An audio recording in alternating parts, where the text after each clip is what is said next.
What's up, everybody, and welcome back to another episode of Bourbon and Bets. This is two in a row for you. Joining me again, I have my co-host, the man, the myth, the legend, the one, the only, Avery Cunningham. Avery, good to see you again. It's been less than 24 hours. It feels good. Yeah, it feels good. Got a little hot streak going on, man. Didn't really. I watched the episode from last night. Didn't really appreciate your disrespect for Ty Lue, but hey, it's all right. We're going to move past that. You're wrong, so it's all right. I don't know if I would say that I'm wrong. Actually, I don't feel that Ty Lue deserves that type of respect. I'm trying to figure out where this respect is coming from. Oh man, I'm sorry. He's just only a NBA champion, player and coach. As a player, was he a integral part of that team? Yes, he was. I'm sure he was. Stop it. And then as a coach, he didn't coach that team. Stop. Oh, he didn't coach the team, or he's coaching this team. He's obviously coaching this team. All right. Hey, listen. If it were not for LeBron James being, I don't ever want to give LeBron props, but LeBron is why that team won the championship. And Kyrie. And good coaching by Ty Lue because he outcoached Steve Kerr. All right. Hey, I see it's getting late. It's getting late in the day. It's the sun is still out. Oh, yeah, I don't know if I'd say the sun's out. It's coming down. Yeah, but it's out there somewhere. It's sunny out. It's sunny in California or something like that. So yeah, you know who's a really good coach? Jason Kidd. Jason Kidd is a good coach. Yeah, he's a champion too. He's a real champion. Yeah, yeah. He also got fired from Milwaukee. See how that worked out. Hey, and now where's he at? And I'd say they're doing pretty good. Yeah, they're in the playoffs for now. About to get beat by the Jazz in 7 games. So yeah, we'll see how that goes. Wait, from our conversations earlier, you were just talking about Jazz in 6. Now it's Jazz in 7. You know what? You are right. Jazz in 6. All right. We'll have to see about that one. So during the time where we are recording this right now, the playing games that we talked about on yesterday's episode are currently being played. So let's do a quick update on where we are at with those. It's getting a little closer. So the Nets and the Cavaliers are playing right now. And with 10-12 left in the second, the Nets are up 40-24. So a 16-point game. If anyone listened to the episode yesterday, we did not advise taking the Cavs +8. We said if we were leaning one way, that's where we would lean. But the Brooklyn money line would have been the better play. We also weren't going to take that though, just because of what the odds were on that. So had to spend a lot of money to make a little bit of money, and that's not what we're about. So that's just a quick update. I will be filling everyone in on the Instagram account, on the Bourbon and Bets Instagram account, as to whether or not all of our prop bets hit or not. So just something to look forward to. So that game's going on. And then the other game tips off the Los Angeles Clippers and the Minnesota Timberwolves. We'll be tipping off a little bit later. So that game tips off at 9:30 Eastern time. Right now it's about 7:42. So we got a little bit before that one tips off. But we'll be sharing those prop bet stats as well. Avery, before we jump into the games that we are going to be talking about on this episode, anything else you want to hit on? No, let's get to talking about tomorrow's games. If you decide to stay awake tonight to watch the Clippers, you'll be watching the top 5 NBA coach for the Los Angeles Clippers. All right, time to move on. Let's go ahead and jump into these games. So we are the first game we are going to tackle is the Charlotte Hornets at the Atlanta Hawks. So this is very similar. Well, I don't want to say it's similar, but the record situation is very similar to the Cavs and the Nets. We got the Hornets sitting at 43-39, and the Atlanta Hawks sitting at 43-39. Against the spread, Charlotte is 40. I can't even read my own handwriting. 45, 35, and 2. Atlanta is 37 and 45. So against the spread, Charlotte does have the edge there. For this game, it is Atlanta's favored by 5. Money line wise, this is one of those games where you could get a little bit of value, and actually, I think there's a lot of value here. For Charlotte money line, we're looking at plus 168. Atlanta, we're looking at minus 200. The winner of this game actually plays the loser of the Cavs Nets game that's going on right now. So based off that alone, well, actually, let's talk about who's in, who's out. So Gordon Hayward still out battling some foot issues. Lou Williams is going to be out with some back issues, and John Collins is still out battling through a sprained foot and a sprained finger as well. So not looking good for him to be able to play in the game.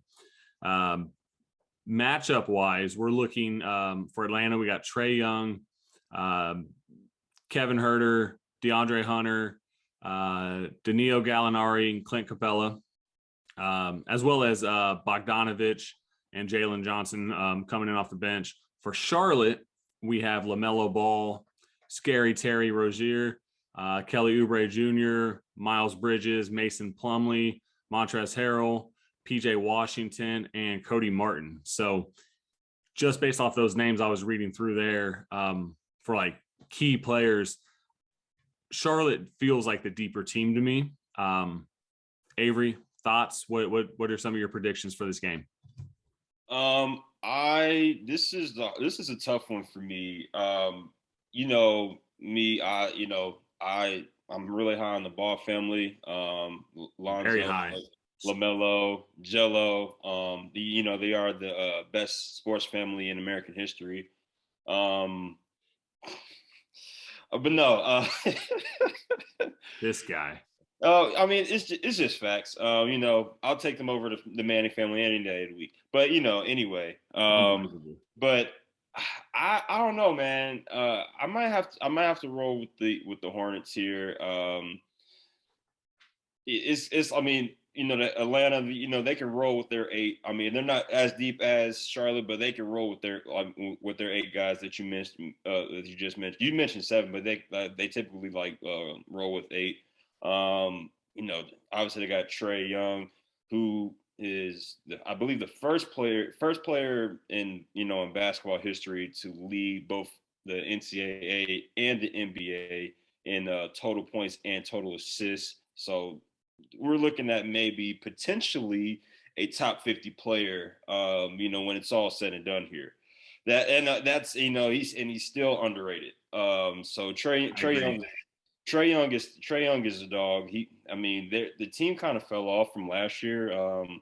They were in the Eastern Conference Finals, and they beat Ben Simmons, who I don't know. That may have been. I don't know if he's still alive or not. That's to be questioned. But then you got Charlotte. Obviously they got LaMelo. They got Terry. They got Miles Bridges. LaMelo and Miles. They're having career. They had career years. They're just going to keep getting better. Terry, he's been pretty lethal. He's been pretty hot as of late. They got all the other guys. Miles Plumlee. Kelly Oubre, and I think that's what the game is going to come down to. Whoever has a better game between DeAndre Hunter and Kelly Oubre, I think that's who's going to win. If Kelly Oubre has a good game, he's really been up and down throughout his career. If he has a good game, like Charlotte's going to be tough to beat. So I'm going to bank on that. So I think Charlotte's going to win the game, but I'm not really confident in that decision.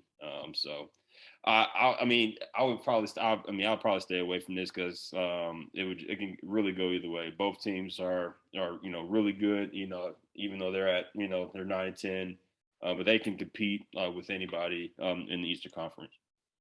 So I agree everything you just said there. I do have a little bit more confidence in Charlotte. I think if John Collins was playing, that this game would be, I think it'd be more of a coin flip. I'm pretty confident in the young firepower of the Hornets. As much as I hate to admit it, LaMelo is without question the best basketball player in that family. Um, he's proven a lot of people wrong, myself included. Obviously, Well, you're when just a ball family hater, so that's why facts, so facts, that's why you didn't expect him to be that good. But go, continue. facts. Um, but LeVar Ball just ruined that all for me. So poor Lonzo. He had to take the brunt of it being the first one.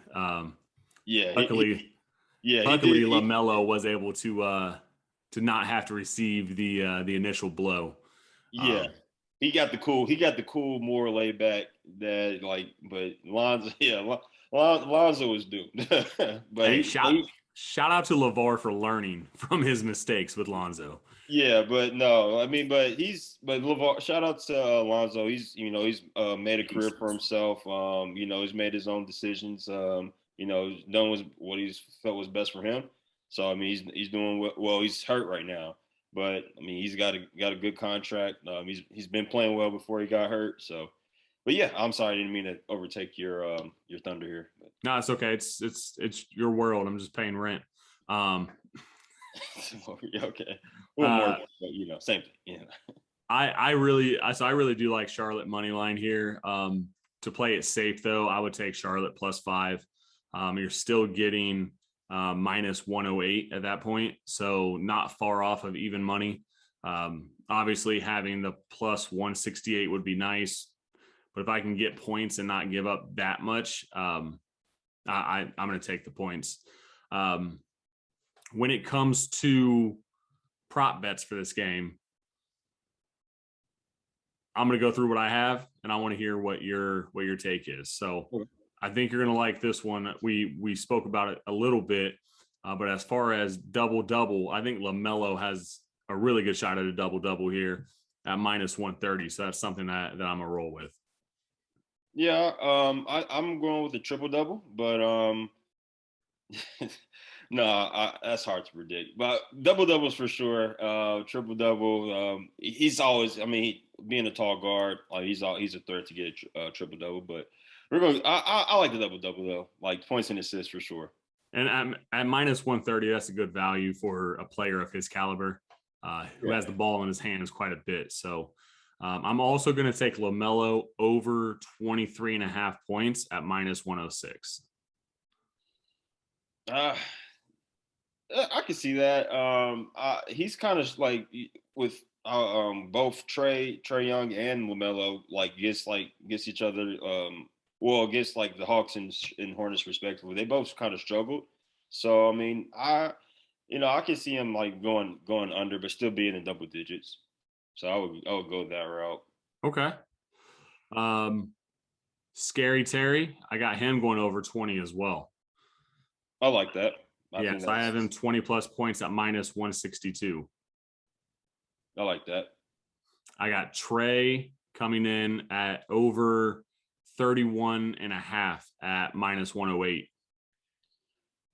It's a lot of points. I know it's a lot of points, but I think he's gonna have to do a lot for this game. Yeah. I like him at 28. Okay. That's still a lot, but yeah, I like him better at 28. What was the odds on that? So at 31.5, it was minus 108. Let's see what we have. Favorable. So I got under 31.5 is minus 112. So the odds are in the favor of him going under. Yeah. Okay. Yeah, I think I'll go with the under on that. Okay. What else do I got here? Actually, I have Trey going over 3.5 rebounds at minus 122. Sure. Why not? I mean, he's going to get some long rebounds. I think he's got a lot of hustle in him. Clint Capella over 12.5 rebounds, minus 122. Yeah, I like that. There's going to be a lot of possessions. Like these two teams are explosive, so they're going to get some shots up for sure. Gotcha. Plumlee, I got 10 plus rebounds at plus 350. I can see that happening. Like I just mentioned, like two explosive teams. He's not as good as a rebounder as Capella is, but in the NBA, are there really any true good rebounders anymore? It's not like they really battle out for rebounds. So there's definitely not a Rodman. Draymond Green, I would say, would probably be the closest thing to a true rebounder that we have. He seems to get double doubles with 2 points. He'll have 15 rebounds and 10 assists. Yeah, and I think Andre Drummond is a pretty good rebounder too. Oh, by the way, before we started this podcast, he was at 6 and 4, 6 points, 4 rebounds. So he's looks like he's on his way to that double double. So, oh, okay. Hey, I didn't say not to take it. I just didn't say I was a huge fan of it. Yeah. So, but looks like I may be right. He just can't hit a free throw, but looks like I looked up his last 20 games and he went 14, 17 points, and then it was 4, 7, 6. So with him, you just never know. I got 2 more here. I got Terry Rozier over 4.5 assists at minus 118. And then I have LaMelo Ball over 8.5 assists. And I didn't actually record the odds on that, but I got it pulled up right here. At minus 130. Oh, I like that. I can see both. I can see both of those happening. Terry getting assists. Because he can get in the lane and try kind of dish it out for open shot. So I can see that happening. And then obviously LaMelo, probably one of the top 10 passes in our league, or not in our league, but in the NBA. Hey, it's our league. It's our league. We're doing the reporting here, okay? Okay. It can be our league. Yeah, move over, Adam Silver. But yeah, I was gonna say Adam Silver doesn't get all the fun. It's our league. Yeah, no doubt. But no, be a league without us. Yeah, exactly. But yeah, I do like the over 8.5 for LaMelo. Okay. Anything else in this game that you want to touch on? Yeah, I don't think I did a good job of. I think one other thing that I think Clint Capella, is it can is a paint protector, a rim protector, so that is going to be a key there as well. So if he can do a good job of that, he does well at that, Atlanta can also come out on top, but I'm still rolling with the Hornets here. So yeah, I think Hornets +5 is a safe bet. Yeah, I would say so. I think it's going to be a close game. Safer bet, but safer. No, yeah, nothing's in the world of gambling. No guarantees. But yeah. All right, let's move on to the next game. This is a game that we talked about with your last question of the podcast yesterday about what my thoughts were when it came to the play-in. This is a game that I stand by my feelings, because I think we talked about that gap between the 7th and the 10th, between the Timberwolves and the San Antonio Spurs. So we got the Spurs, who are 34 and 48, going to New Orleans to take on the Pelicans, who currently sit at 36 and 46. This game's pretty close when it comes to records, but again, that gap between 9 and 10 and 7 and 8 it's just way too big, in my opinion. But currently, this game has the Pelicans favored by 5.5. The winner of this goes on to play the loser of the Clippers and Timberwolves. Against the spread, San Antonio is 43-37-2, whereas New Orleans is 41-40-1. Not nearly as many injuries in this game. We got Doug McDermott out with an ankle injury, and Brandon Ingram is probable and expected to play, battling through some hamstring soreness there. where are you standing on this game here? What are your thoughts? I guess I should probably go through some of the key players. Obviously, Murray for San Antonio has been an absolute beast. He's carried that team on his back. Then you got Devin Vassell, Keldon Johnson, Jacob Podol, Josh Richardson, and Lonnie Walker, the fourth. And then over for the Pelicans, you've got CJ. I'm sorry, one of the injuries I left out was Zion. Obviously, Zion hasn't played at all this season. Allegedly went to Portland to get in basketball shape, came back from Portland and said he needed time to get in shape. What were you doing in Portland? I'm so confused about what was happening out there. Anyway, back to the lineups. We got CJ McCollum, Devontae Graham, Josh Hart, Brandon Ingram, Valanciunas. I'm terrible at saying his name. Yep, there we go. Jackson Hayes, Najee Marshall, and Hernan Gomez. That's another one I don't do well with pronouncing. But based off that information, we're basically looking at healthy teams here. Where are you standing on this? It's the Spurs, so that's something to consider. You got Pop, one of the best coaches of all time. However, I think I'm gonna go with New Orleans minus. What was it? It was minus 5.5. 5.5. Yeah, I'm gonna go with New Orleans minus 5.5. They just got a good blend of veterans and young guys. So they got Brandon Ingram. Like CJ McCollum was a really good gift for them. With him, he's really improved that team. I know Pelicans has had a putrid start to the season, but with the downfall of the Lakers and amongst other things that happened, they were able to get into the play-in without Zion. So kudos to New Orleans, for just not tanking, just turning it on and just getting better. And now they have a shot to get into the playoffs. So yeah, I'm gonna go for New Orleans. Two different styles when it comes to the teams. You got DeJounte Murray on the Spurs and Keldon Johnson.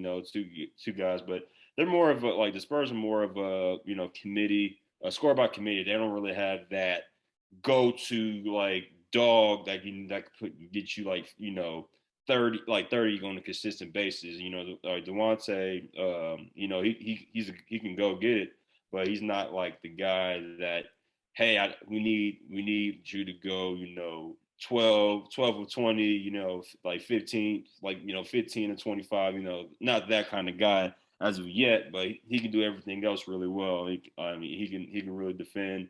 So that's going to be an interesting matchup between CJ McCollum and Murray. But with that said, I think the stars for the Pelicans will show up. McCollum, Brandon Ingram's going to show up. They're going to move on and play the Timberwolves. I caught that at the end. I almost went ahead and said I agree. I do agree with who you think is going to win this game. I do think the Pelicans are going to win this game for a lot of the reasons you just spoke about. Obviously, Murray has carried the Spurs pretty well, and Keldon Johnson has played well. But I just think top to bottom, there's a lot more talent on the Pelicans. So I would take the Pelicans, and I'm pretty comfortable going minus 5.5 on this as well. I think it will probably stay under a double-digit game, but I see the Pelicans win by 8 or 9, so it's going to be close. I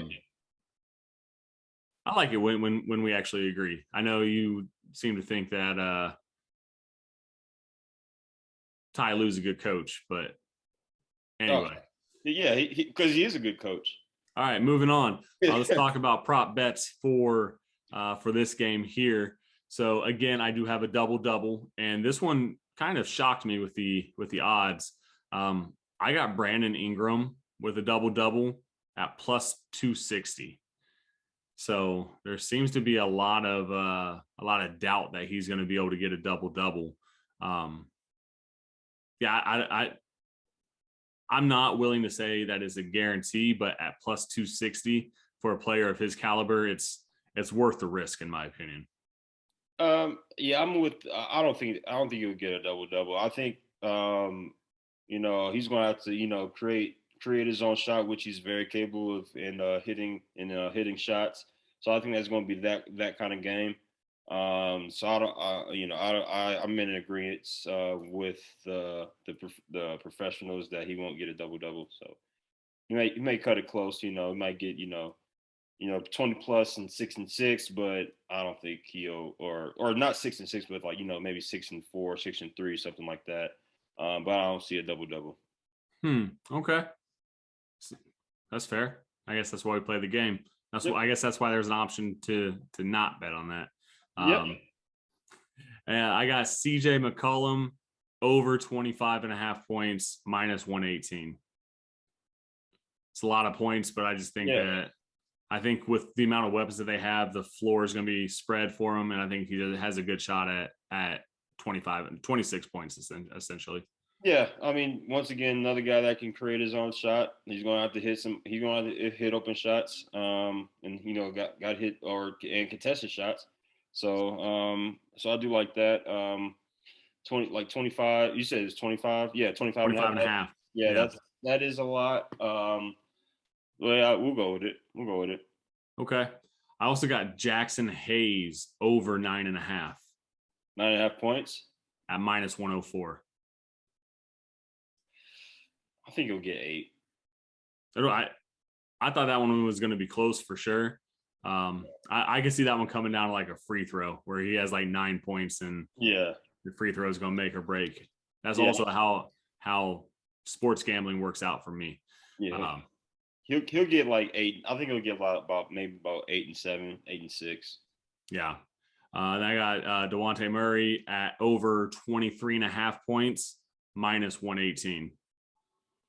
Yeah, I can see that happening. I mean, Pelicans aren't really known, for their defense per se, but so I can see Murray getting, 24 plus.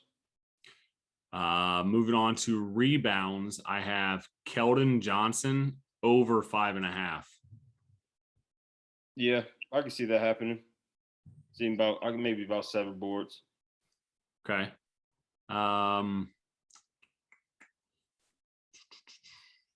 Moving on to assist. I'm going to roll with. So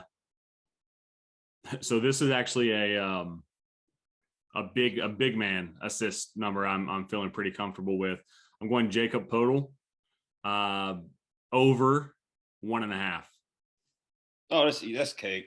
That's cake. That's what I was thinking. Just a in and out game. Feed it to him low, and then he does a quick little dump off. Yeah, like I mentioned, they are a committee, so they're going to move the ball around. So I could see him dropping off somebody, passing it out, for open 3 or something along those lines. With that said, though, San Antonio, I believe, is 26th in 3-point shooting this year. So it's not necessarily their cup of tea. So, we could see that not happening, but I for 2 assists, I think that's the thing that can happen. For sure. And then the last one that I have CJ McCollum over 3.5 3-pointers. Over 3.5 3-pointers.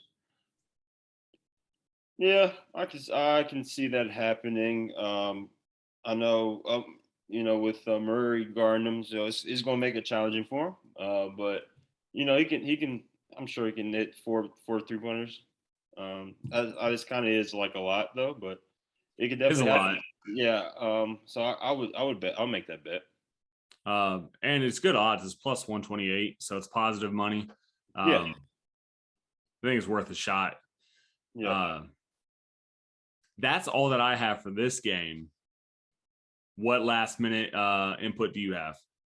Who's going to have more rebounds, Valanciunas or Jacob Poeltl? Or Valanciunas for sure. Valanciunas, okay. And that's a guy we haven't really talked about. I mean, and that matchup is going to be really good both guys that are, really good in the paint. Jacob Podol. I'm sorry if I pronounced his name wrong. Sorry, man, I've been butchering names. Yeah, but two guys that are really good in the paint. Both pretty skilled. So that would be a sneaky good matchup. How many rebounds do you think for Valanciunas? We'll go 13. Ooh, that's right on par with what the odds makers think. They got his over under at 12.5. Oh, nice. Yeah, we'll go 13. Okay. That's fair. Anything else you got? I don't think so. Hopefully just if I can stay awake. Just want to see some good meaningful basketball. Let's see where this Cavs game is at right now. It looks like we're at halftime. Yep, halftime, down 14. Nets are at 57, Cavaliers 43. Gotcha. Yeah, so looks there's like there's a chance the Cavs could still come back and cover. Yeah. I don't know if they're going to win this game. I got to look at what's been going on with the stats. But I don't think the Cavs are going to win, but I think they can still, make it back and cover, like you said. So Kevin Love is killing it right now. He's got 11 points and 6 rebounds, and we didn't talk about him at all yesterday. I said, I did mention his name, as one of the role players that's going to step up, him and Rajon Rondo. So I did mention that. So pat myself on the back for that. Hey, I'll let you do that, man. You go ahead and give yourself all the props in the world. Oh, thanks. Sometimes you gotta give yourself credit. Someone's got to do it. Yeah, someone's got to do it. Sometimes you got to be your own cheerleader. There you go. I'm glad you could do that for yourself. hey, like you said, somebody's got to do it. All right, man. Well, I appreciate you jumping back on here again. Been great conversation talking about these first play-in games here. I'm excited to see how all this plays out. We will be back with another episode to talk about the final matchups of the play-ins. And then from there, we're just going to kick things off. Again, we probably won't have episodes for every game just because it's a huge commitment. Not that we don't want to do it. We both just have other jobs at the moment. So on that note, please make sure that you are subscribed to the YouTube channel. Listen to us on whatever podcast platform you prefer, Spotify, Apple, Google, preferably Apple or Spotify. Those are the biggest platforms in the podcast industry. But YouTube is really the biggest driver for us. So please, if you enjoy the show, hit the subscribe button, turn on notifications, whatever it takes for you to see the new content coming out. Ultimately, what we would love to be able to do with this is make this more of like a live show. Don't know if it would be daily or weekly, but we do have some plans for the show in the future. But all that is dependent upon our subscriber count. YouTube has different regulations for when they'll let you go live based off how many people are subscribed. And obviously sponsorships and different things like that are based off views, likes, comments, interactions on the videos. So if you could do me a huge favor, watch the video start to finish, tell a friend, the more people we can get to watch, the better. But outside of that, do want to thank you again, Avery, for coming on. Enjoy doing the podcast here with you, the YouTube videos. I enjoy being right more times than you are. It's just a great feeling. But with that, I'm not even sure I want to give you a chance to rebuttal. But that's going to wrap up today's show. I appreciate you. Thank you, everyone out there, for tuning in, watching, and we will see you on the next one.